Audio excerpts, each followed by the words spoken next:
isang prinsesa, isang bansa, at ang pag-ibig na nagpabago sa lahat. Kabanata 1. Ang pagkawala ng prinsesa, kagalang-galang na mga manonood, sa sandaling hindi pa ganap na sumisikat ang araw sa gitnang silangan, daan-daang mga lente ng kamera na ang nakatutok sa malawak na plaza ng kabiserang lungsod ng Alcama.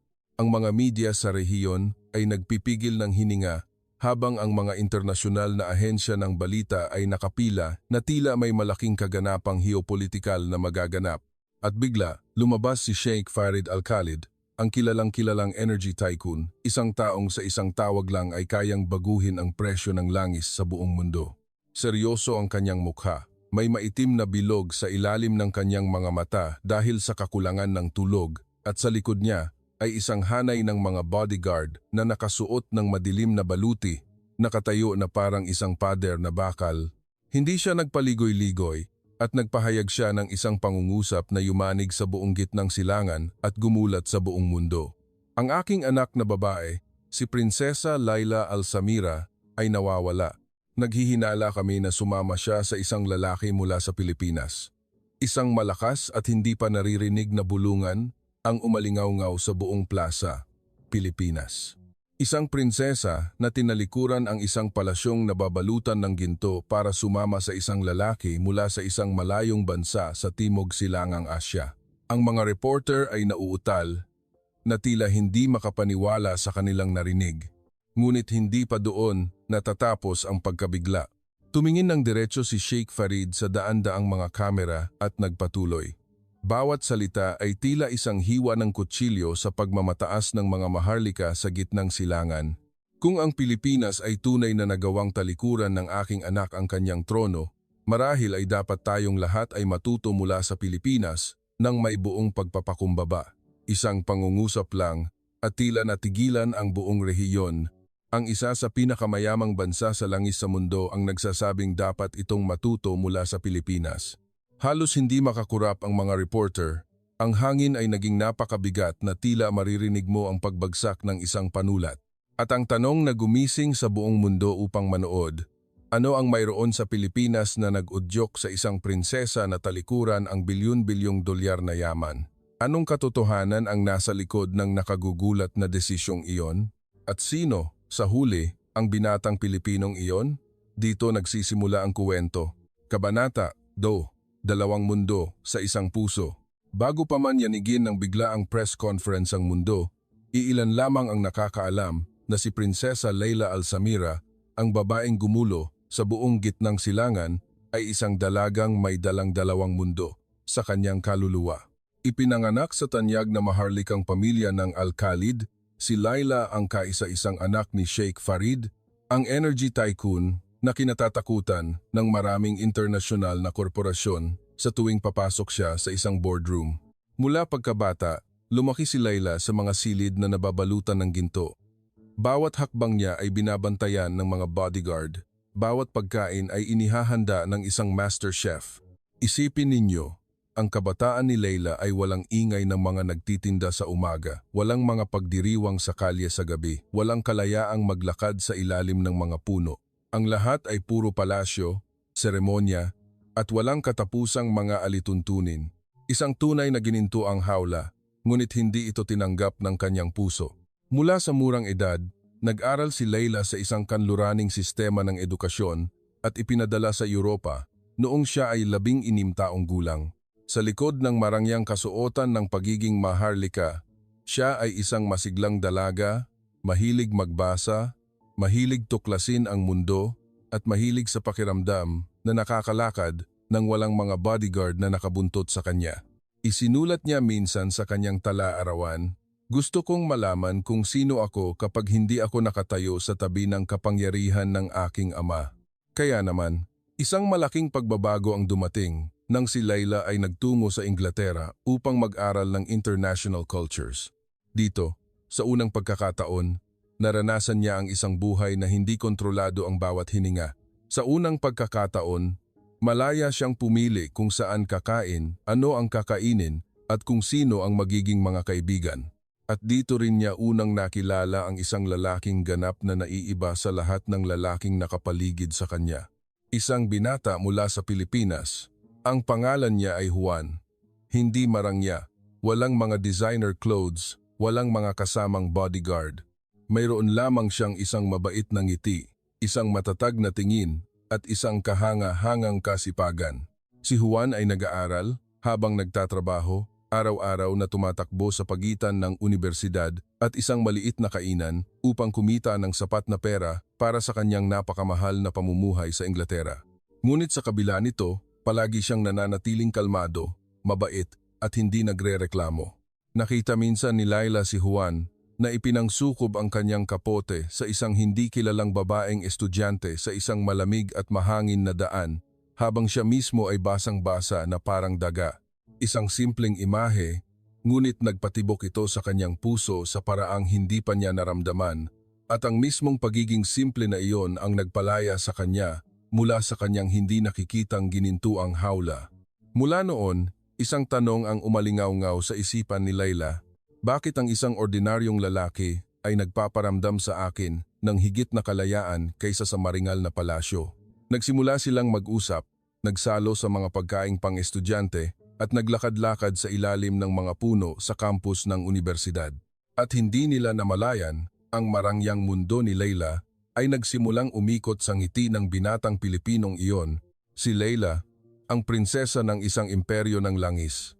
Si Juan, ang magiging inhinyero ng isang bansang mabilis na umuunlad. Dalawang tadhana na tila hindi magtatagpo, ngunit sa isang mahiwagang paraan ay pumasok sa orbit ng isa't isa. Unti-unting naunawaan ni Laila na ang matagal na niyang hinahanap ay hindi mga diamante, palasyo o kapangyarihan, kundi isang ordinaryo ngunit tunay na buhay kung saan maaari siyang huminga, tumawa at magmahal ng walang mga tanikala. At alam niyang ang landas palabas sa ginintuang hawla ay nagsimula sa sandaling makilala niya si Juan. Kabanata 3. Ang pader ng mga maling akala. Ang pag-ibig ay laging maganda hanggang sa abutin nito ang hangganan ng pag-unawa. At para kay Laila Alsamira, ang hangganang iyon ay ang dalawang salitang Pilipinas. Nang ikwento niya sa kanyang matalik na kaibigang si Yasmin na gusto niyang sumama kay Juan sa Pilipinas upang alamin ang kultura nito, nanlaki ang mga mata ng kanyang kaibigan. Laila, nagbibiro ka ba? Pilipinas, mainit doon, siksikan ng mga jeepney at magulo ang mga kalye. Paano ka mabubuhay doon bilang isang prinsesa? Ang mga salitang iyon ay hindi masama ang intensyon. Simpleng refleksyon lamang iyon ng mga maling akala na dala-dala ng maraming tagagitnang silangan tungkol sa isang bansang libu-libong milya ang layo sa kanila. Isang bansa sa Timog Silangang Asya, sa isip nila, paano ito maikukumpara sa yaman ng lupain ng langis? Ang mga kaibigan naman ni Laila sa Europa ay napabuntong hininga. Sa Pilipinas, wala kang mga high-end shopping district, walang mga yate, walang mga palasyong gawa sa marmol, at ang mga profesor sa unibersidad, nang malaman ang balak ni Laila, ay tumingin lamang sa kanya na may pagtataka. Isang dalagang may napakaliwanag na kinabukasan, bakit mo pipiliin ang isang umuunlad na bansa para magsimula ng bagong buhay? Ngunit ang lahat ng mga maling akalang iyon ay wala pa sa kalingkingan ng reaksyon ni Sheikh Farid, ang makapangyarihang lalaki na sanay tingnan ang mundo mula sa pinakamataas na palapag ng mga tore ng langis. Nang mabalitaan niyang malapit ang kanyang anak sa isang binatang Pilipino, kumunot ang kanyang noo at nagsabi ng isang pangungusap na nagpatahimik sa buong pamilya. Pilipinas, isang lugar na napakaliit na kung susukatin, sa lawak ay hindi man lang papantay sa isang probinsya natin. Para kay Sheikh Farid, ang mapa ng mundo ay laging tinitingnan sa pamamagitan ng lente ng kapangyarihan at ekonomiya. Alam niyang ang gitnang silangan ang may hawak ng napakalaking reserba ng langis. Alam niyang ang kanyang pamilya ay kabilang sa pinakamayayaman sa rehiyon. Alam niyang lahat ng bansa ay gustong makipagtulungan sa kanila. Ngunit ang Pilipinas, sa kanyang isipan, ay may tatlong bagay lamang: init, jeepney, at isang malabong pananaw ng isang umuunlad na bansa. Hindi pa niya narinig ang tungkol sa industriya ng electronics ng Pilipinas. Hindi pa niya alam na ang Pilipinas ay isang sentro ng pagmamanupaktura sa Asya at lalong hindi niya alam na ang mga teknolohiya sa mamahaling sasakyan na ginagamit niya ay may mga piyesang galing mismo sa lupaing iyon. Para sa kanya, Ang Pilipinas ay isang maliit na tuldok lamang sa mapa, isang lugar na pinaniniwalaan niyang hindi karapat-dapat para sa isang prinsesang tulad ni Leila. At mula sa mga maling akalang iyon, isang malaking bagyo ang nagsimulang mabuo. Ang pag-ibig, minsan, ay kasing gaan ng isang simoy ng hangin, ngunit kapag tumama ito sa mga pader ng kapangyarihan, ito ay nagiging isang bagyo.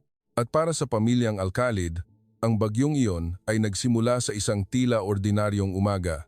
Kabanata 4. Ang paglipad. Patungo sa hindi alam.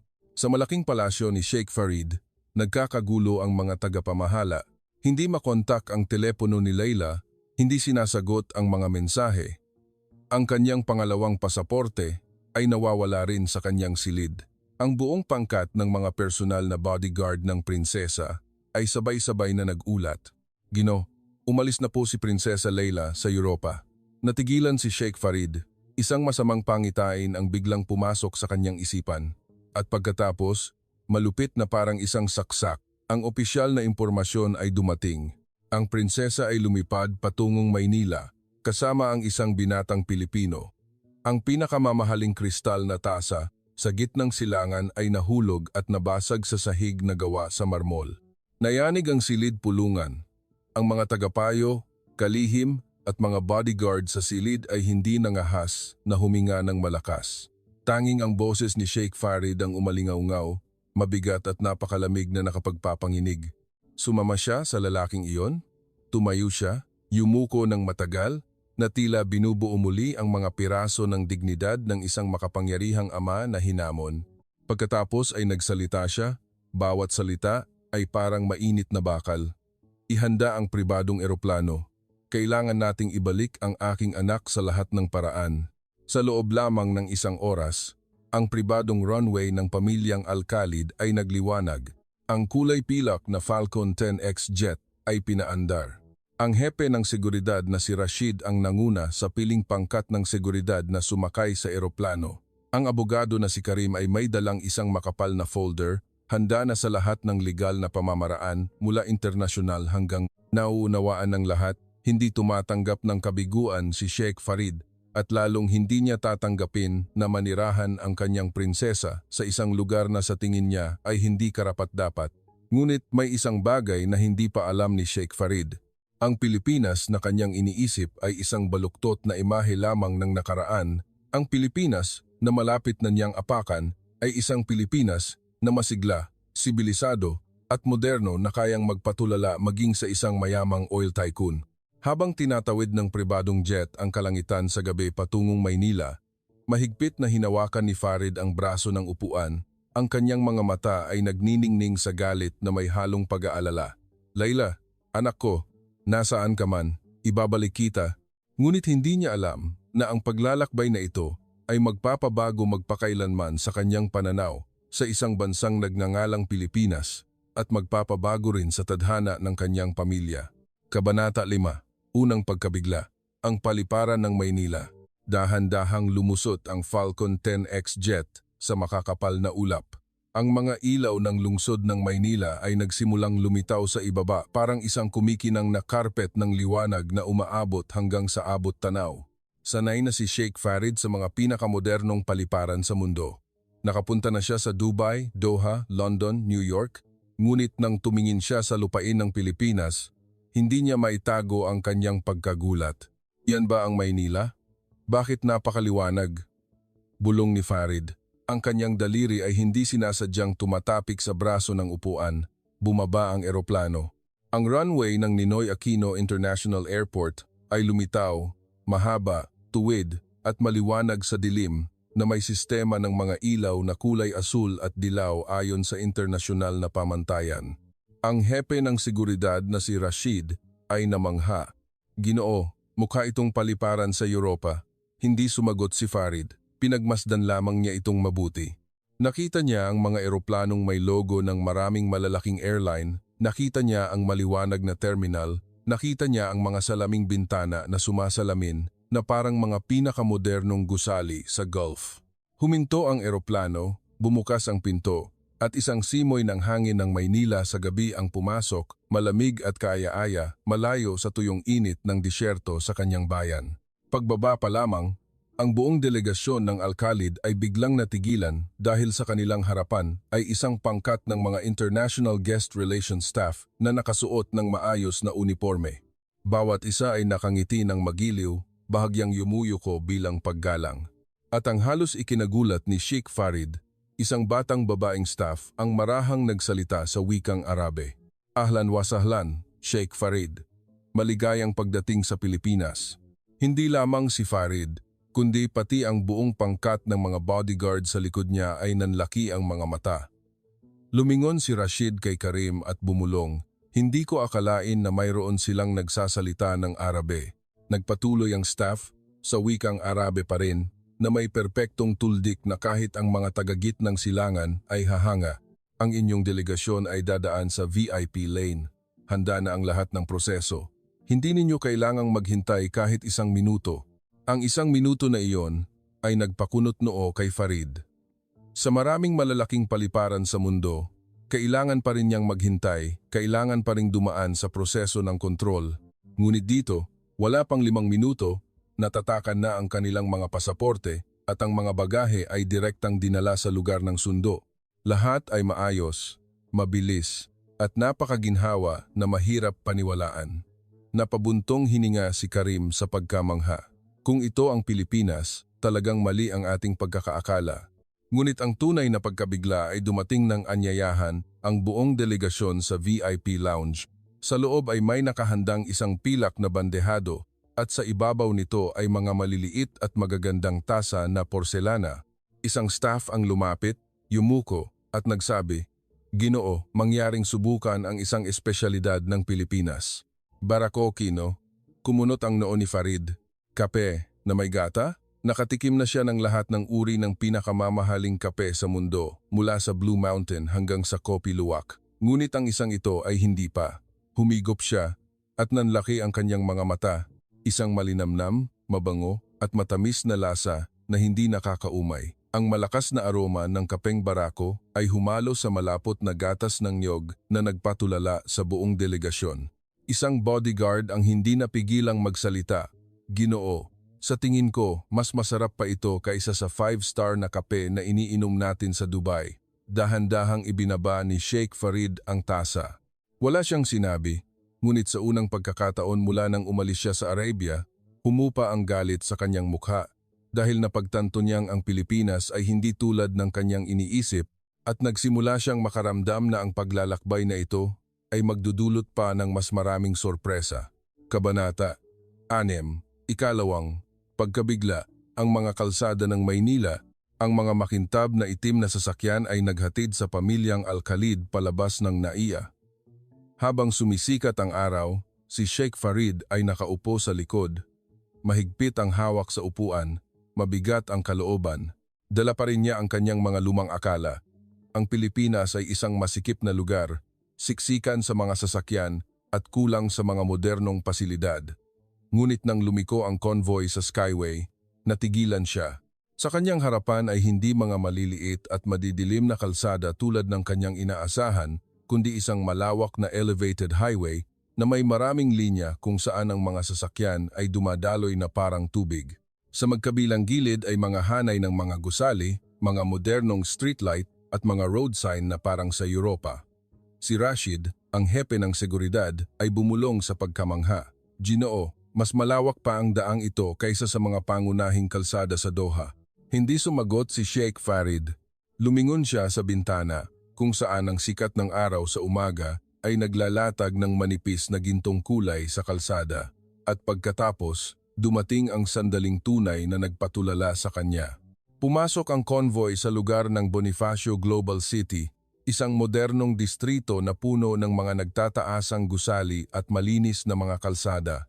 Ang mga konkretong tore ay tumataas, malalakas na parang mga higanteng braso na nag-uugnay sa kalangitan. Si Karim, ang abogado, ay napasabi, "Ito ba ang Maynila? Akala ko nasa Singapore ako." Ang mga kalsada ay malawak at walang katapusan. Ang daloy ng trapiko ay maayos, at sa malayo ay ang mga kumikinang nagusali sa ilalim ng araw. Isang tanawin na parehong maringal at payapa. Bahagyang kumunot ang noo ni Sheikh Farid. Nagsimula siyang malito. Ang Maynila, Pilipinas, isang lugar na dati niyang inakala na isang maliit at hindi maunlad na rehiyon, ay may ganitong modernong infrastruktura. Habang palalim ng palalim ang kanilang pagpasok sa sentro, lalo pang tumindi ang kanyang pagkamangha. Sa kanyang harapan ay mga skyscraper na magkakatabi. Ang kanilang mga salamin ay sumasalamin sa liwanag. Malalaking shopping mall na may mga LED lit na harapan, mga elevated na kalsada na tumatakbo kahilera ng mga nasa ibaba, mga sasakyang tahimik na dumadaloy. Isang buong bagong urban landscape ang lumitaw na parang eksena sa isang science fiction na pelikula. Higit sa lahat, napansin ni Sheikh Farid na mas malinis ang hangin kaysa sa inaasahan niya. Mas malinis ang mga kalsada at mas maayos ang lahat. Isang hindi maipaliwanag na pakiramdam ang pumasok sa kanya, isang halo ng pagkalito, pagkamangha at kahihiyan. Tinanong niya ang sarili, ito ba ang atrasadong lugar na minaliit ko? Tumingin si Rashid sa bintana, bahagyang nanginginig ang boses. Ginoo, nakapunta na ako sa London at Tokyo, ngunit sa totoo lang, ang bahaging ito ng Maynila ay hindi nalalayo. Tumango si Karim, puno ng paghanga ang boses. Sa tingin ko, minaliit natin ang Pilipinas. Ipinikit ni Sheikh Farid ang kanyang mga mata at bumuntong hininga ng malalim. Ang mahaba at malawak na kalsada sa kanyang harapan ay nagpilit sa kanya na aminin ng isang bagay na ayaw sabihin ng pagmamataas ng isang oil tycoon. Sa wakas, nagsalita siya ng mahina ngunit sapat na para marinig ng buong sasakyan. Napakalayo sa ating inaasahan para sa isang umuunlad na bansa. Sa unang pagkakataon sa buong biyahe, ang boses ni Sheikh Farid ay hindi na matalim. Mayroon itong bahid ng paggalang at kaunting hiya, at iyon pa lamang ang ikalawang pagkabigla. Ang mga bagay na tunay na magpapamangha sa kanya sa Pilipinas ay naghihintay pa sa unahan. Kabanata 7, Ikatlong pagkabigla, ang kaluwalhatian ng Filipino hospitality. Dinala ng convoy ang pamilyang Al-Khalid sa sentro ng Makati, patungo sa isa sa mga pinakamarangyang hotel sa lungsod. Isang napakataas na gusali, ang salaming harapan nito ay sumasalamin sa liwanag na parang isang higanteng kristal sa gitna ng kabisera. Nang huminto ang sasakyan at bumukas ang pinto, bumaba si Sheikh Farid at natigilan. Ang lobby ng hotel ay kasing lawak ng isang European Grand Hall, na may matataas na kisame, kumikinang na mga chandelier na kristal at isang banayad na amoy ng essential oils na parang hamog. Lahat ay napakapino, napakaayos, na walang sinuman ang mag-aakala na ito ay isang bansa sa Timog Silangang Asya na dati nilang minaliit. Bumulong si Rashid, Ginoo, ang lugar na ito ay kapantay ng hotel na tinutuluyan natin sa Dubai.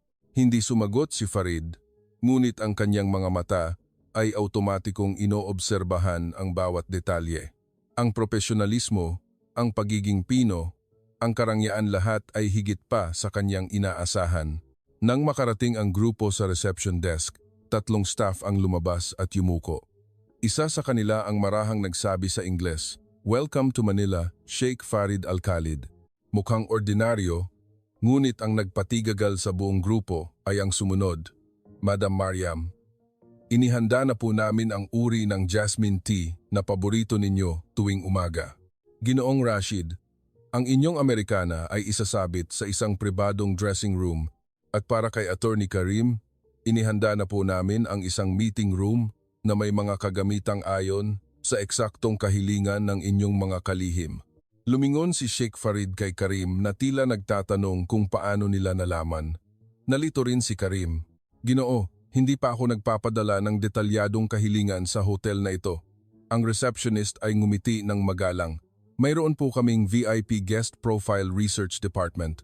Nang malaman namin na ang inyong grupo ay mula sa gitnang silangan, naghanda kami ayon sa personal na kagustuhan ng bawat isa. Ang pagiging Pino na iyon, hindi ito mapagmalaki, hindi mapagpasikat, ngunit sapat na para mapatahimik ang isang maharlikang pamilya." Nang bumukas ang pinto ng presidential suite, halos mapigil ng lahat ang kanilang hininga. Ang silid ay kasing lawak ng isang penthouse na may matataas na kisame at mga floor-to-ceiling na bintana na may malawak na tanawin ng kumikinang na lungsod ng Maynila. Ang mga muebles ay marangya ngunit hindi magarbo, na may maiinit na kulay ng kahoy, malambot na katad at natural na bato. Lahat ay perpektong magkakatugma. Tumingin si Farid sa paligid, hindi maitago ang pagkamangha. Ang presidential suite dito ay mas malaki pa kaysa sa aking silid sa London. Isang pangungusap na walang inaasahang lalabas sa kanyang bibig. Lumapit si Karim sa bintana, tinitingnan ang daloy ng mga sasakyan sa ibaba. Ginoo, ang antas na ito, hindi ko inakalang mayroon ang Pilipinas. Binuksan ni Rashid ang banyong gawa sa marmol na may bathtub na nakaharap sa kalangitan sa gabi. Halos matawa siya sa gulat.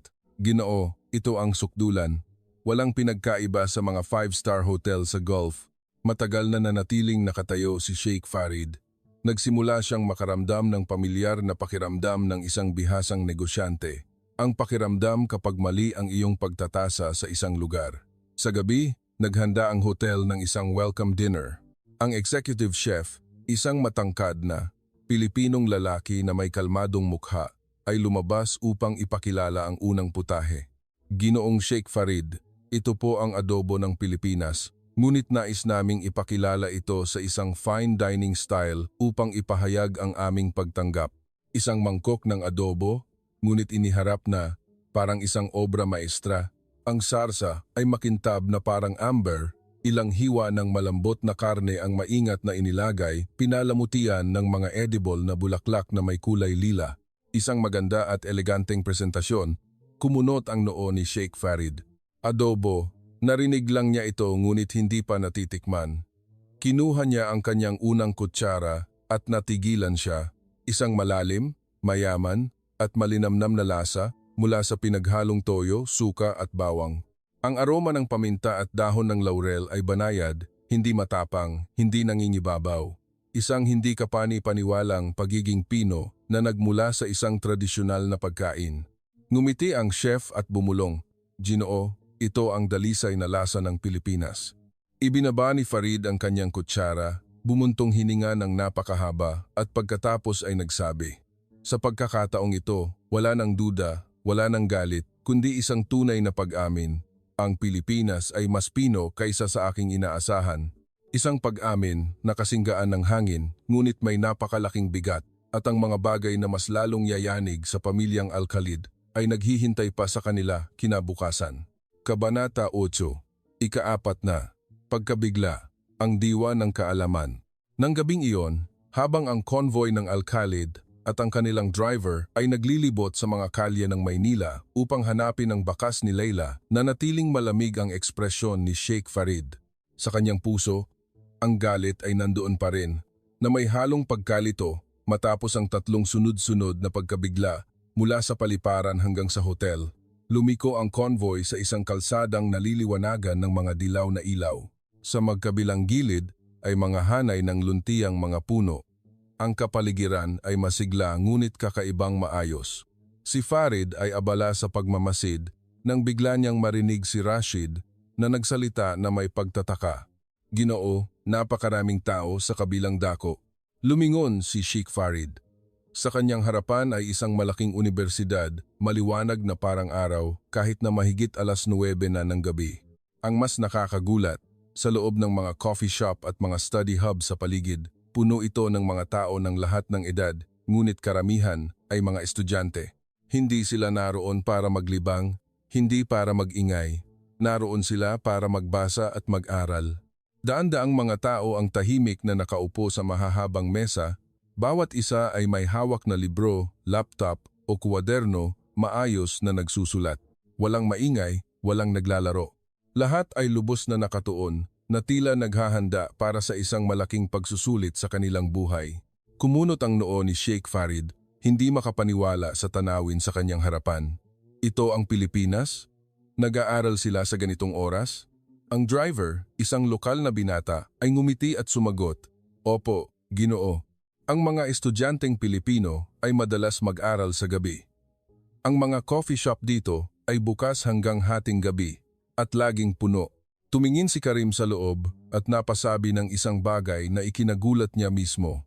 Akala ko ang ganitong tanawin ay makikita lamang sa Seoul o Tokyo. Matagal na nagmasid si Farid. May kung anong nagsimulang kumilos sa loob niya. Dahan-dahan pa ring tumatakbo ang sasakyan sa harap ng isang coffee shop. Nakita niya ang isang estudyanteng babae na may salamin, sa kaliwang kamay ay may hawak na libro, sa kanang kamay ay maingat na nagsusulat. Isang grupo ng mga estudyante mula sa probinsya na nagtatrabaho habang nag-aaral ay nagsisikap pa ring maglaan ng gabi para makahabol sa kanilang mga aralin. Isang binatang nagbabasa ng libro tungkol sa renewable energy na medyo kamukha ni Juan noong nag-aaral pa sa ibang bansa. Bumulong si Rashid, "Napakasipag nila. Ang anak ko sa ganitong edad ay nasa bar na ngayon." Bahagyang tumango si Sheikh Farid. Ito ang unang pagkakataon na malinaw niyang naramdaman ang pagkakaiba. Isang pagkakaiba na nagdulot sa kanya ng pagkamangha at paggalang. Pagkatapos ay huminto ang sasakyan sa isang traffic light na nagbigay sa kanya ng mas malinaw na tanawin sa loob ng study hub. Nakita ni Farid ang isang malaking karatula na may nakasulat na hindi lahat ay ipinanganak na mayaman, ngunit sinumang masipag ay tiyak na mababago ang kanyang buhay. Isang simpleng kasabihan, ngunit tumama ito ng direkta sa isipan ng isang lalaking sanay sa kapangyarihang ipinamana. Mahina niyang binulong, "Ang diwang ito. Hindi ko pa ito nakita sa ibang lugar." Tumingin sa kanya si Karim at mahinang nagtanong, "Ginoo, ano po ang masasabi ninyo sa mga estudyanteng Pilipino?" Hindi agad sumagot si Farid. Pinagmasdan niya ang bawat kabataang masigasig na nag-aaral sa mundo ng kaalaman. Sa huli, bumuntong hininga siya. Kung ang mga kabataan ng isang bansa ay nag-aaral hanggang hating gabi na tulad nito, ang bansang iyon ay tiyak na malayo ang mararating. Hindi lamang iyon isang komento, iyon ay paggalang. At iyon ang ikaapat na, wow, isang pagkabigla na hindi nagmula sa karangyaan kundi mula sa lakas ng kaalaman ng isang bayan. Isang lakas na hindi inakala ni Sheikh Farid na makikita niya sa Pilipinas. Kabanata 9, ikalimang pagkabigla, ang husay sa teknolohiya matapos ang sunod-sunod na mga sorpresa tungkol sa paliparan, infrastruktura, hotel at diwa ng pag-aaral ng mga Pilipino. Nagsimulang gumuho ang mga maling akala sa isipan ni Sheikh Farid. Ngunit nanatili siyang umaasa na kahit papaano, ang teknolohiya ng Pilipinas ay tiyak na hindi makahihigit sa gitnang silangan. Kaya naman, nang mag-imbita si Juan kay Farid na bisitahin ang kumpanyang pinagtatrabahuhan niya, pumayag siya ngunit may pag-aalinlangan. Ano naman ang makikita sa kumpanya ng isang ordinaryong binata? Iyon ang huling nasa isip niya bago tumapak sa high-tech na gusali kung saan nagtatrabaho si Juan. Pagkatapos ay automatikong bumukas ang salaming pinto at mula pa lamang sa lobby, iba na ang pakiramdam kaysa sa inaasahan ni Farid sa isang kumpanyang Pilipino. Isang malaking LED screen ang nagpapakita ng isang bagong henerasyon ng mga microchip na idinisenyo sa Pilipinas at iniluluwas sa mga merkado sa buong mundo. Sa isang estante, may mga modelo ng mga semiconductor, control chips at high-capacity battery designs. Lahat ay nakadisplay na parang showroom ng isang pandaigdigang korporasyon. Si Rashid, na sumama na kay Sheikh Farid sa maraming pabrika ng mamahaling sasakyan sa Alemanya, ay napalunok. "Ginoo, pakiramdam ko nasa Munich ako, hindi sa Maynila." Tumango si Karim, "Mas malinis at moderno pa nga kaysa sa ilang lugar na napuntahan ko, ngunit simula pa lamang iyon." Dinala ni Juan ang lahat sa Core Technology Laboratory, isang lugar na ipinagbabawal sa mga tagalabas, ngunit espesyal na binuksan ngayon upang tanggapin ang pamilya ni Laila. Pagpasok pa lamang sa bakal na pinto, isang tanawin ang nagpatigil kay Sheikh Farid, mga robotic arm na nakahanay ng tuwid, gumagalaw ng sabay-sabay na parang isang mechanical orchestra, mga simulation ng circuit board na tumatakbo sa malalaking curved screen, mga napakabatang inhinyero na lubos na nakatuon sa harap ng mga komplikadong control panel. Ang tunog ng mga makina ay banayad na parang hangin. Walang anumang kaguluhan, walang sigawan, walang kalampagan o pabayang pagtatrabaho. Lahat ay propesyonal sa isang nakakagulat na antas. Naglakad si Juan sa tabi ni Sheikh Farid at mahinang ipinaliwanag, "Ginoo, ito po ang mga robot na sumusubok sa aming bagong henerasyon ng power management system para sa mga electronics. Ginagaya nito ang libu-libong mga kondisyon sa pagpapatakbo sa maikling panahon." Tiningnan ni Farid ang robotic arm na paulit-ulit na gumagawa ng mga galaw na may katumpakan hanggang sa milimetro. Pagkatapos ay tiningnan niya ang mga nakatutok na mukha ng mga Pilipinong inhinyero na nagtatrabaho sa harap ng mga control panel. Isang kakaibang pakiramdam ang bumalot sa kanya, paghanga. Ang vice president ng kumpanya, isang lalaking maayos ang pananamit, ay lumabas upang kamayan si Farid at ngumiti. Ginoong Sheikh Farid, si Juan ay hindi lamang isang empleyado sa amin. Siya ang lead engineer ng aming core technology project. Natigilan ang buong grupo, nanlaki ang mga mata ni Karim, si Juan. Ang ordinaryong binatang iyon, tumango ang vice president. Ang nakaraang henerasyon ng aming power system na nagdala ng daan-daang milyong dolyar na kita sa kumpanya, ang pangunahing developer po nito ay si Juan. Lumingon si Sheikh Farid kay Juan. Ang batang Pilipinong ito, na dati niyang inakala na isang mahirap na estudyante lamang, ay may hawak na mahalagang papel sa isang larangan ng teknolohiya kung saan naguunahan ang buong mundo. Yumuko si Juan nang may pagpapakumbaba. Ginoo, ginagawa ko lang po ang aking makakaya. Naalala ni Farid ang sinabi ng kanyang anak sa isang maikling email, Ama, ang Pilipinas ay hindi kasing liit ng iniisip mo. At ngayon, naiintindihan na niya. Tumingin siya sa paligid, sa mga gumagalaw na robot, sa mga tumatakbong simulation screen, sa mga batang inhinyero na puno ng pangarap. Mahina siyang nagsabi, napakabagal, ngunit puno ng katotohanan. Ang Pilipinas ay mas nauuna kaysa sa ating inaakala. Si Rashid na nakatayo sa tabi niya ay hindi nagsalita, ngunit mariing tumango bilang pagsang-ayon. Idinagdag pa ni Karim, Ginoo, naniniwala akong ang lugar na ito ang hinaharap. Hindi tumutol si Sheikh Farid. Sa unang pagkakataon, lubos siyang sumang-ayon. Ang ikalimang wow, ang pagkabigla mula sa antas ng teknolohiya, ang tuluyang sumira sa huling piraso ng maling akala sa kanyang puso. At sa sandaling iyon, nagsimulang maunawaan ni Farid kung bakit pinili ni Laila ang Pilipinas. Ang bansang ito ay may isang pinagmumulan ng lakas na hindi pa niya nakikita. Ang lakas ng pagpapakumbaba, ng talino, at ng isang lahing masigasig na umaangat. Kabanata 10, ika-6 na. Pagkabigla. Ang himala ng medisina. Nang umagang iyon, habang paalis ang convoy ng Al-Khalid sa kumpanya ng teknolohiya upang bumalik sa hotel, walang nakakaalam na isang malaking pagsubok ang naghihintay sa kanila sa mismong pintuan.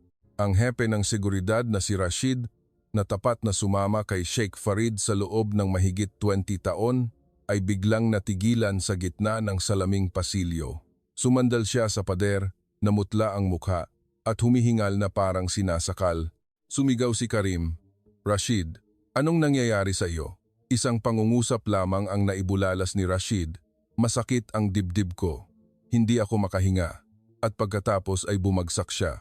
Ang pangyayari ay napakabilis na lahat ay natulala. Ngunit ang mas ikinagulat ni Sheikh Farid ay ang paraan ng pagtugon ng mga Pilipino. Sa loob lamang ng 3 minuto, dumating na ang emergency medical team ng Makati Medical Center. Walang ingay ng sirena, walang pagbabagal, walang paligoy-ligoy, walang mahabang tanungan tungkol sa mga papeles. Isang batang babaeng doktor ang lumuhod sa tabi ni Rashid. Bawat galaw ay tumpak. Bumabagsak ang blood pressure, may senyales ng myocardial ischemia. Ihanda ang ambulansya. 2 nurse ang kasama, may dalang portable defibrillator, isang maliit na ECG machine, at isang naparakagaang tangke ng oxygen. Natulala si Sheikh Farid. Sa kanyang bansa, tuwing may emergency, kahit sa modernong lungsod, ang oras ng pagtugon ay hindi bababa sa 15 hanggang 10 minuto. Ngunit dito, sa isang bansang dati niyang itinuring na umuunlad pa lamang 3 minuto lang, ang buong grupo ay namangha sa bilis at profesionalismo. Pagdating ng ambulansya sa ospital, automatikong bumukas ang mga pinto na nagbunyag ng isang espasyong napakamoderno na halos mapaluha si Farid.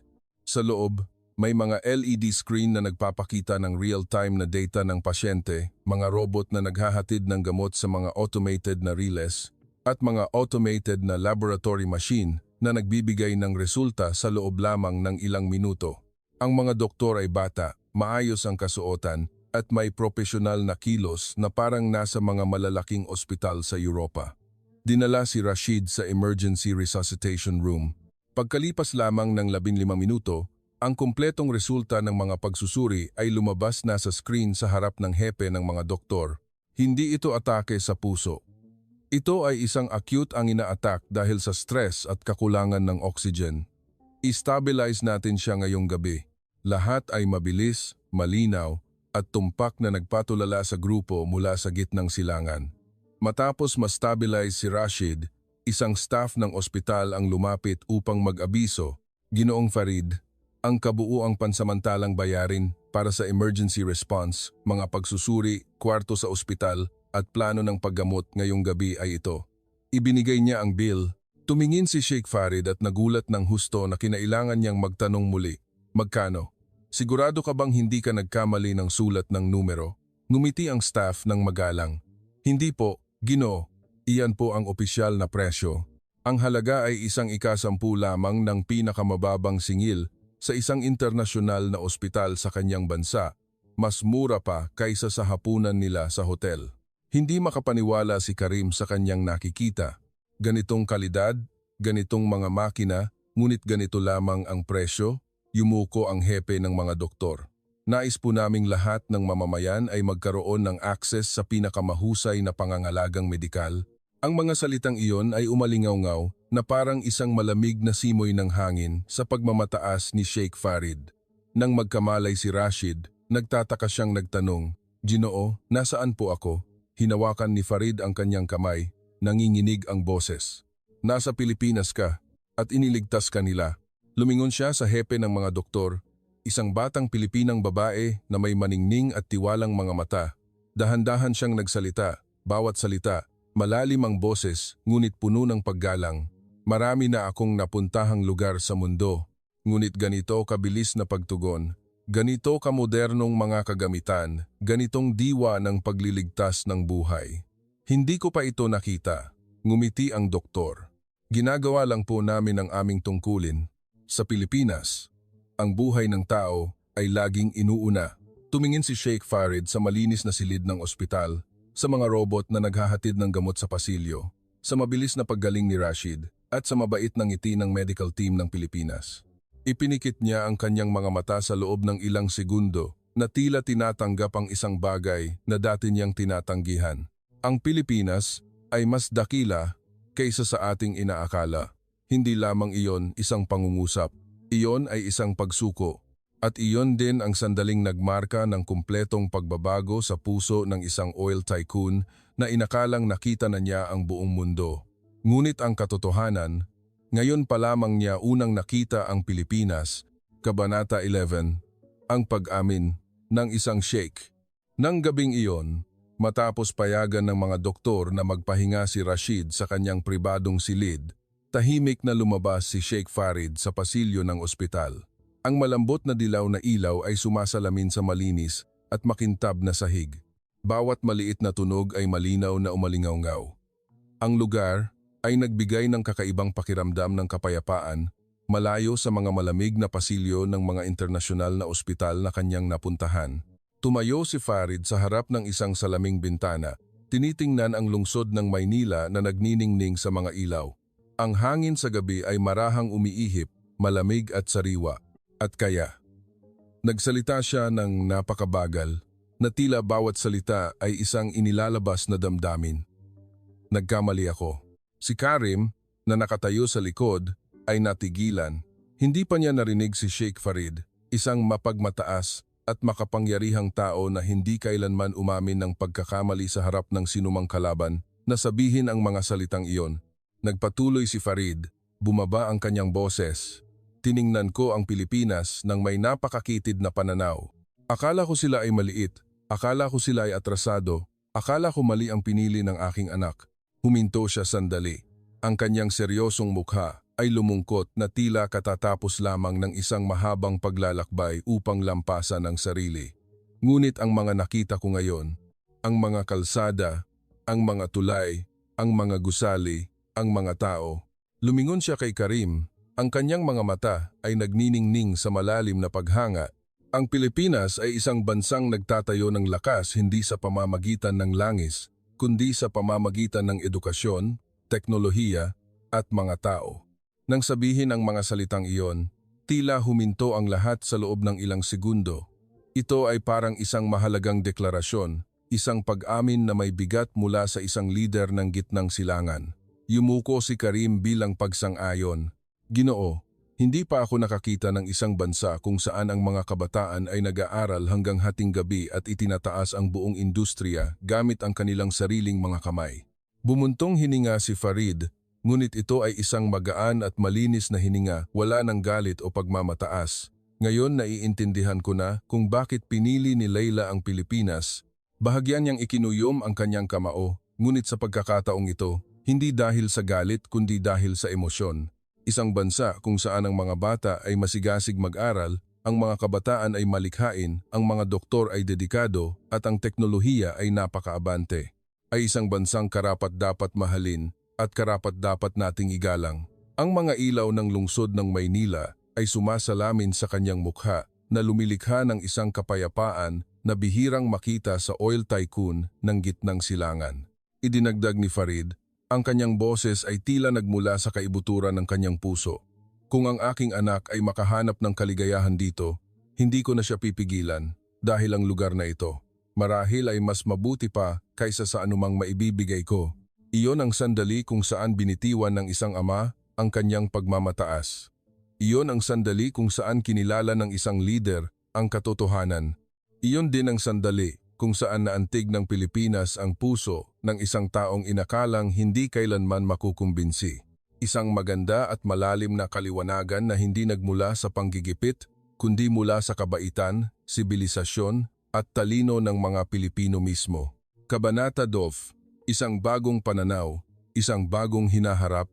Ang paglalakbay sa Pilipinas ay orihinal na may layuning ibalik ang kanyang anak na babae. Ngunit nang bumalik si Sheikh Farid sa kanyang bayan, nagbago na ang lahat mula sa kanyang tingin, sa kanyang paglakad, hanggang sa paraan ng pagtingin niya sa mundo. At mabilis itong naramdaman ng gitnang silangan. Paglapag pa lamang sa kabiserang Alcamar, humiling si Sheikh Farid ng isang kagyat na press conference, katulad ng press conference noong ipinahayag niyang nawawala ang kanyang anak. Ngunit sa pagkakataong ito, hindi para hanapin si Leila. Daan-daang mga reporter ang nagsiksikan, ang mga ilaw ng kamera ay nakakasilaw, lahat ay nagpipigil ng hininga, naghihintay. Lumabas si Farid, wala na ang galit sa kanyang itsura. Ang kanyang mukha ay seryoso ngunit may liwanag ng pag-unawa, dahan-dahan siyang nagsalita. Nanggaling ako sa Pilipinas at nasaksihan ko ang isang bansa na dati kong minaliit. Ngunit binago nila ng lubusan ang aking pananaw. Nagbulungan ang buong bulwagan, nagpatuloy siya, ang kanyang boses ay matatag at malakas. Ang Pilipinas ay isang bansang nagtatayo ng lakas sa pamamagitan ng edukasyon, teknolohiya at ng mga pinakadedikadong taong nakilala ko. Ang papuring iyon, mula sa bibig ng isa sa pinakamakapangyarihang oil tycoon sa gitnang silangan, ay parang isang lindol na kumalat sa internasyonal na media. Agad na isinulat ng mga reporter ang bawat salita dahil alam nilang ito ang unang pagkakataon na isang sheikh na may ganitong impluensya ang kumilala sa Pilipinas sa ganoong kataas na antas. Pagkatapos ay ginawa ni Sheikh Farid ang pahayag na gumulat sa buong bansa. Ang Al-Khalid Group ay magkakaroon ng isang strategic partnership sa Pilipinas. Mamumuhunan tayo sa malinis na teknolohiya, electric vehicles at renewable energy sa Maynila. Sumabog sa ingay ang mga tao. Isang reporter ang malakas na nagtanong, "Ganoon ba kalaki ang tiwala ninyo sa Pilipinas?" Tumango si Farid, walang pag-aalinlangan. Hindi pa ako nakakita ng ganoong diwa ng pag-unlad, katapatan at talino tulad ng sa bansang iyon. Kung ang hinaharap ay nasa malinis na enerhiya, ang hinaharap na iyon ay magkakaroon ng tatak ng Pilipinas. Natahimik ang buong bulwagan sa loob ng ilang segundo. Isang katahimikan ng paggalang. Pagkatapos ng press conference, ipinatawag ni Sheikh Farid ang mga nangungunang tagapayo sa ekonomiya at teknolohiya sa gitnang silangan. Gumawa siya ng isang matapang na desisyon. Itatag ang Al-Khalid Green Future Fund na may napakalaking panimulang kapital na may layuning mamuhunan sa mga kumpanya ng malinis na teknolohiya sa Pilipinas. Naging laman ng balita, ang pinakamalaking oil conglomerate sa gitnang silangan, namumuhunan sa Pilipinas. Pilipinas, naging strategic partner ni Sheikh Farid. Malaking pagbabago, gitnang silangan, bumaling sa renewable energy sa tulong ng Pilipinas. Walang makapaniwala, ngunit iyon ang katotohanan. Hindi lamang pera ang ipinuhunan ni Farid, nagpadala pa siya ng isang delegasyon ng mga eksperto sa Maynila upang matuto. At sinabi niya ang isang pangungusap na nagpayuko sa buong board of directors ng kanyang korporasyon, kung hindi tayo magbabago, iiwan tayo ng hinaharap.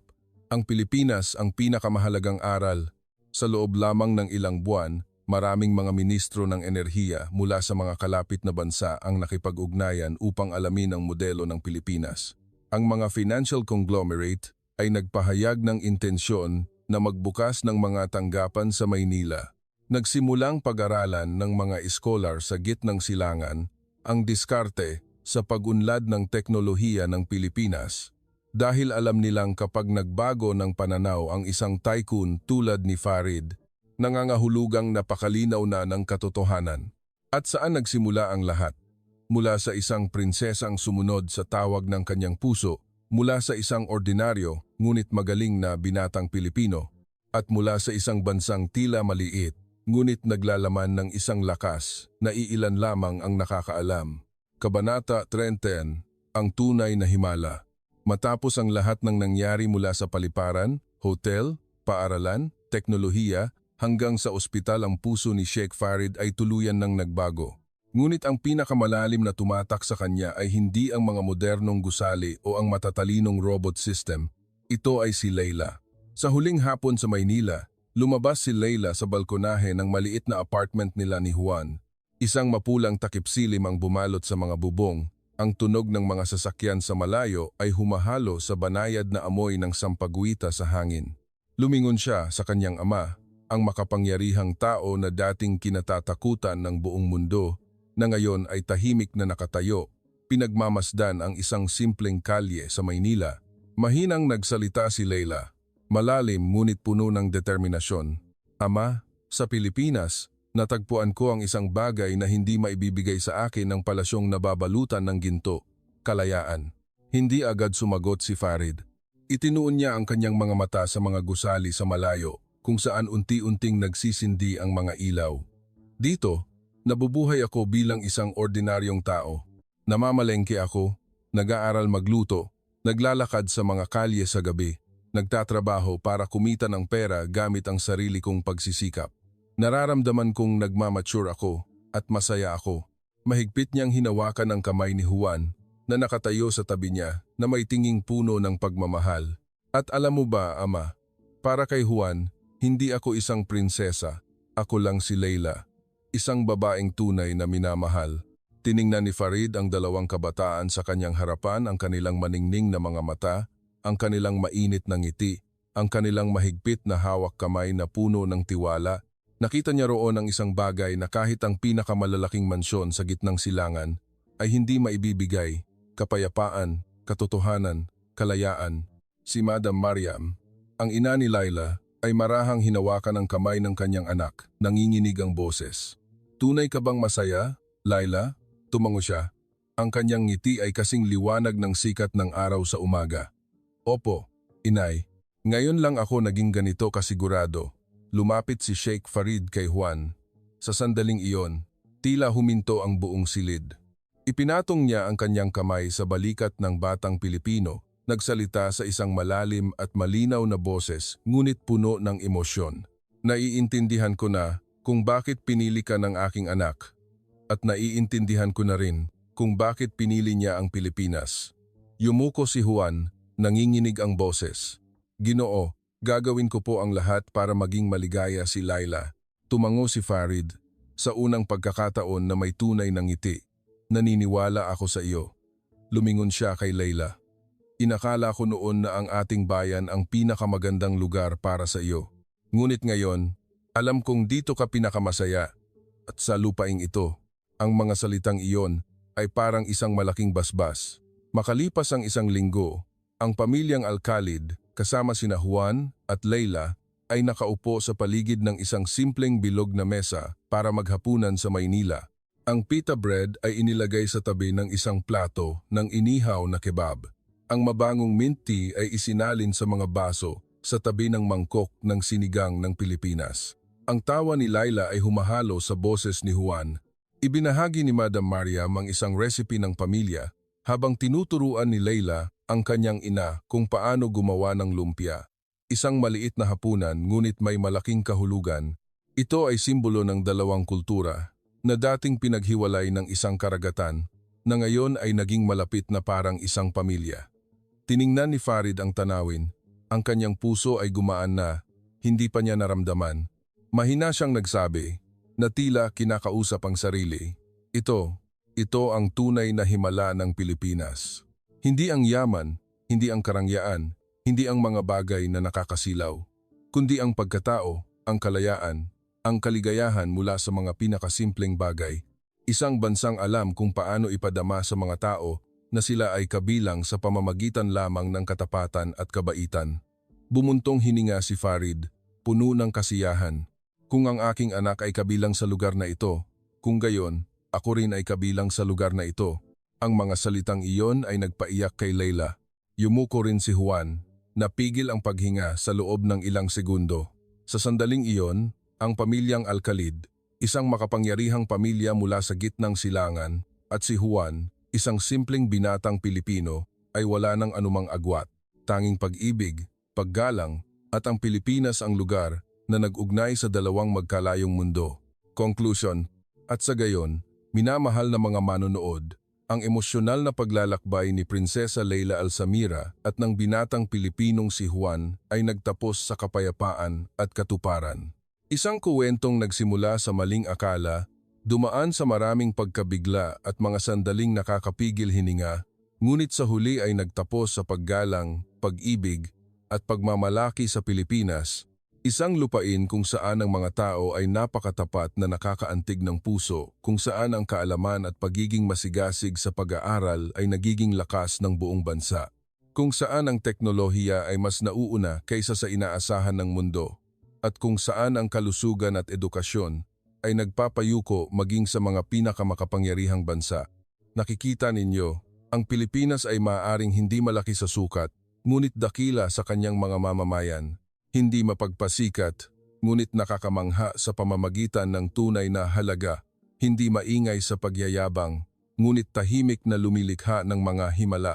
Kung ang kuwentong ito ay umantig sa inyong mga puso, kung kayo ay ipinagmamalaki na marinig ang mga papuri para sa Pilipinas, kung nais ninyo ng mas marami pang mga kuwentong tulad nito na puno ng init, emosyon at drama, mangyaring mag-iwan ng komento, isang like, at mag-subscribe sa channel upang hindi makaligtaan ang anumang mga espesyal na kuwento sa hinaharap. Bawat kilos ninyo ay isang malaking pinagmumulan ng inspirasyon para sa akin na magpatuloy sa pagkukuwento ng mas marami pang mga kahangahangang istorya tungkol sa ating bansa. Taos-pusong salamat po sa inyong paglalaan ng oras upang makinig. Hanggang sa muli, sa mga susunod na mahiwagang paglalakbay. Nawa ay magkaroon kayo ng isang mapayapa at maligayang gabi.